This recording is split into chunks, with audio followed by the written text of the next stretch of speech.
Et ce communiqué du collectif Covid Médecins 974 qui décide une nouvelle fois de se faire entendre. Il réclame le droit de prescrire de l'hydroxychloroquine. Cette fois, les 14 médecins du collectif dénoncent une restriction inouïe de leur liberté de prescription depuis le début de l'année. Spécifiquement pour le traitement du Covid-19, cette mesure contredit notre culture médicale. La prise en charge de nos malades s'insurge-t-il?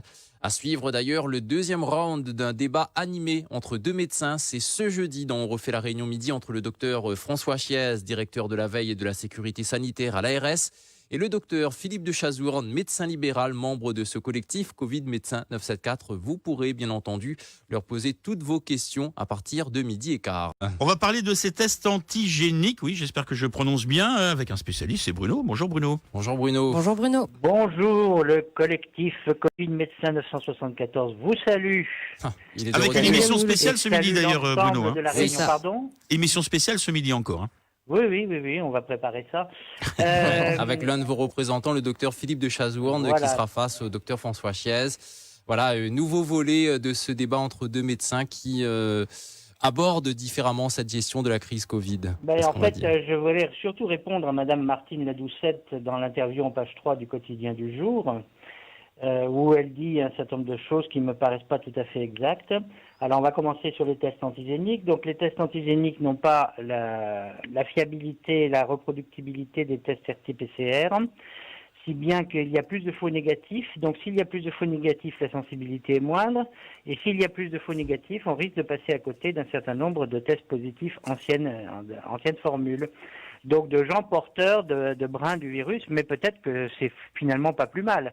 Donc du coup, les chiffres vont être révisés à la baisse, surtout si les tests antigéniques se généralisent. Mais je crois savoir qu'à test antigénique positif, on fera un contrôle par RT-PCR. Donc ça ne fait que multiplier les pertes d'argent et ça ne me paraît pas bien utile. Le seul intérêt du test antigénique, c'est la rapidité de la réponse, puisqu'on obtient la réponse en une demi-heure. Et c'est là-dessus que se basait le député Lorion pour dire, voilà, c'est ça qu'il faut utiliser au départ des avions. Mais si au départ des avions, on a des faux négatifs, on risque d'avoir un peu plus de cas positifs à La Réunion. Donc je ne sais pas si c'est bien, je ne sais pas si c'est pas bien. En tout cas, c'est pas le même niveau d'expertise que le test de recherche d'amplification de l'ADN, enfin de l'ARN par le RT-PCR. Donc voilà, c'est dit pour le test antigénique. Deuxièmement, sur la possibilité pour les médecins généralistes de pouvoir prescrire un certain nombre de médicaments qu'on a appris à prescrire maintenant. J'allais vous le demander, comme l'hydroxychloroquine. Alors, il y a l'hydroxychloroquine qui est très controversée, mais néanmoins, sur l'essai Discovery qui a été... Alors là, c'est un vrai scandale, hein, parce que vous allez bondir de votre chaise. Donc, l'essai Discovery est un essai multicentrique européen qui a été piloté par l'INSERM français et qui a été interrompu fin mai, au moment où l'article sur le Lancet sortait disant que l'hydroxychloroquine était plus dangereux qu'utile. Or, cet article est un bidonné, est un article à bidonnage.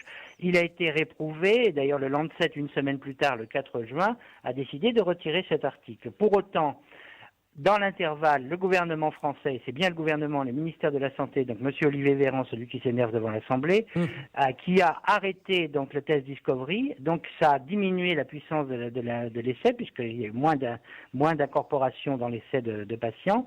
Et donc du coup, l'hydroxychloroquine qui commençait à montrer son effet dans cet essai, n'a pas pu montrer son effet parce qu'il a été interrompu. Alors qu'on a poursuivi les autres médicaments de l'essai, en particulier le Remdesivir.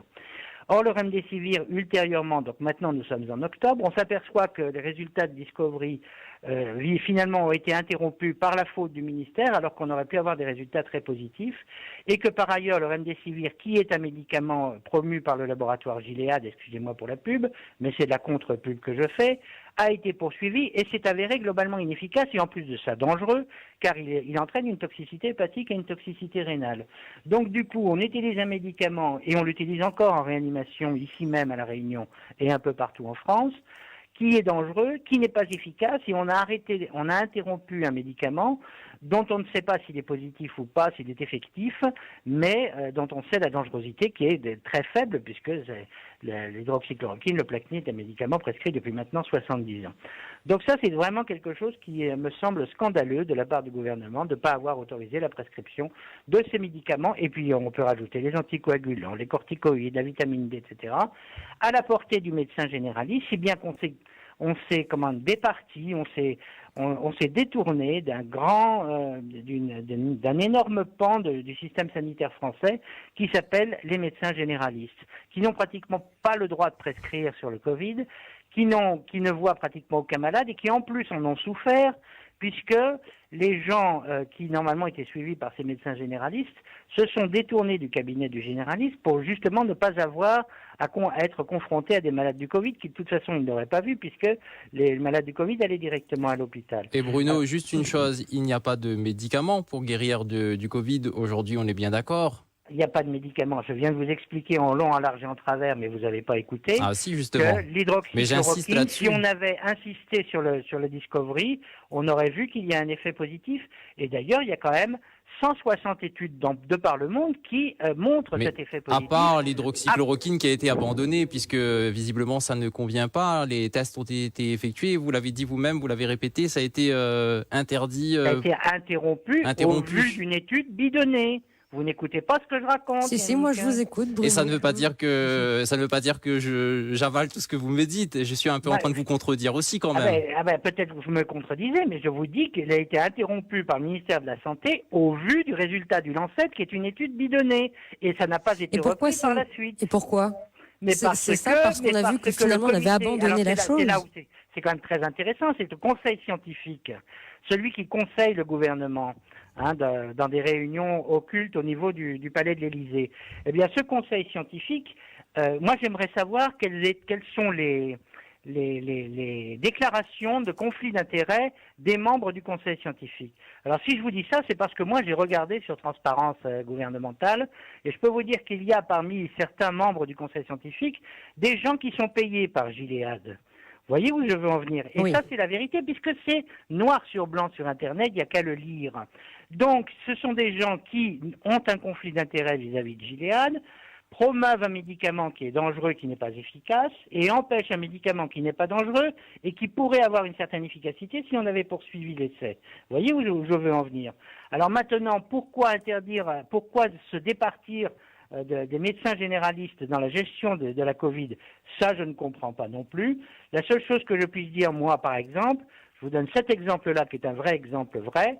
J'ai eu lundi en consultation un patient, qui est un greffé rénal, qui avait de la fièvre, qui est venu me voir, qui avait une angine, je l'ai examiné, naturellement sous protection, j'ai fait le test, il est positif. Donc il se trouve que ce patient a le Covid, est actuellement hospitalisé. Pourquoi? Parce qu'on m'a dit qu'il doit être hospitalisé parce que c'est un greffé rénal.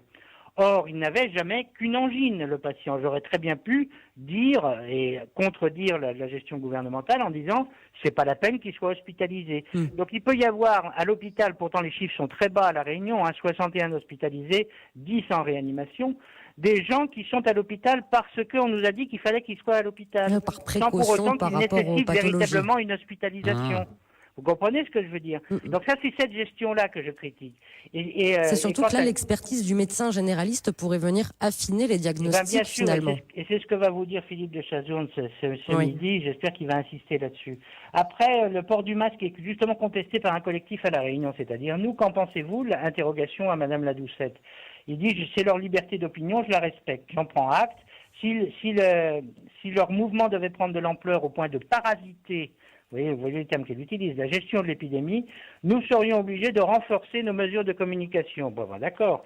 Si on doit communiquer avec l'ARS, effectivement, la communication pourrait très bien passer par la présence du collectif au sein du conseil de surveillance de l'île de La Réunion. Je m'excuse de vous couper. Comment se fait-il que le collectif ne compte pas plus de médecins alors que finalement l'argument de l'expertise du généraliste dans l'affinage, dans le traitement de la crise aussi comme partenaire? 14 Comment ça se fait? 14 médecins. D'abord parce que beaucoup de médecins ont peur. premièrement. Vous savez, si vous avez entendu il y a 2 semaines à la télévision, le président du Conseil de l'Ordre a menacé les médecins du collectif de conciliation au sein de l'Ordre. Et conciliation, en général, ça peut se terminer par de la radiation. Donc là, premièrement, c'est la peur. Deuxièmement, les chiffres que les 14 qui ont signé le dernier communiqué que vous avez lu ce matin, merci Yannick, eh bien ces 14 ne sont pas seulement 14, il y en a beaucoup derrière qui, je suis d'accord, mais je ne signe pas.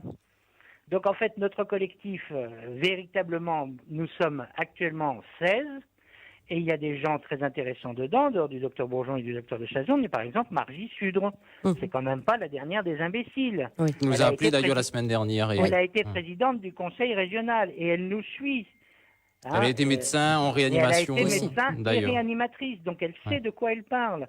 Alors moi, je suis sûr qu'il y a plein de médecins qui sont au courant de notre mouvement, qui n'osent pas nous contacter, ou même parmi ceux qui sont dans notre mouvement, n'osent pas signer. Et nous avons respecté le fait qu'ils n'ont pas osé signer. Donc les 16 qui ont osé signer sont accompagnés en sous-main d'un certain nombre de praticiens qui ne veulent pas signer par peur, et c'est là aussi qui est très très dommageable, c'est-à-dire que la médecine est soi-disant libérale en France avec une liberté de prescription, et voilà, et ceci n'est pas mis en place et n'est pas respecté par le gouvernement actuel. Je ne sais pas si vous avez vu, c'est rien à voir, mais Darmanin avant-hier à la télé a dit on n'a plus le droit de filmer les policiers.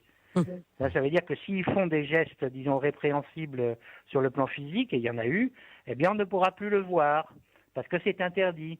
Est-ce que ça, c'est vraiment de la démocratie, Yannick? Je vous pose la question. Et pourtant, on parlait de caméras embarquées comme réponse aux émeutes anti-police, voilà, par exemple. Moi, je vous assure que c'est mal parti, la gestion politique de la France, et au-delà même de la gestion sanitaire. Et Bruno, il faut beaucoup se méfier de ça. Avant de se quitter, je profite que vous soyez là. Il y a Sigo, c'est une auditrice qui n'ose pas nous appeler, mais qui nous a envoyé un message ce matin. Je vous pose la question, en tant que membre justement de ce collectif. Alors, elle se demande, dois-je porter un masque quand je fais ma marche en forêt le matin, sachant que je croise des personnes qui courent, transpirent et respirent assez fortement. Qu'est-ce que vous conseillez, vous, au sein de votre collectif? Si elle les croise, ça veut dire qu'elle ne les a pas en permanence à côté d'elle, et elle est dans la nature. Il n'y a aucune chance qu'elle attrape le Covid dans ces conditions-là. Elle peut très bien faire son activité physique non masquée, et dès lors qu'elle bouge et qu'elle ne reste pas sur place, il n'y a aucun problème. Et est-ce que c'est le genre de propos qui pourrait vous être répréhensible? Par exemple, reprocher. Oui, par exemple, par rapport à l'ordre des médecins. Le Conseil de sécurité régional, s'appelle le docteur Bernard-Alex Gahuzer, n'a pas dit autre chose à la télé il y a un mois. Le masque est inutile dès lors qu'on est en extérieur et qu'on bouge. Bien. Donc je dis exactement la même chose que le conseil de la préfecture et de l'ARS. Merci beaucoup. On aimerait bien aussi savoir, dernier point, on aimerait bien aussi savoir comment les gens de ce conseil ont été admis dans ce conseil, comment s'est fait la cooptation, le copinage, etc. Mais ça aussi, on ne nous le dit pas, et on ne dit pas les conflits d'intérêts des personnes qui sont à ce conseil. Voilà, merci beaucoup Bruno, merci à vous. À bientôt. Bonne journée. Merci à vous.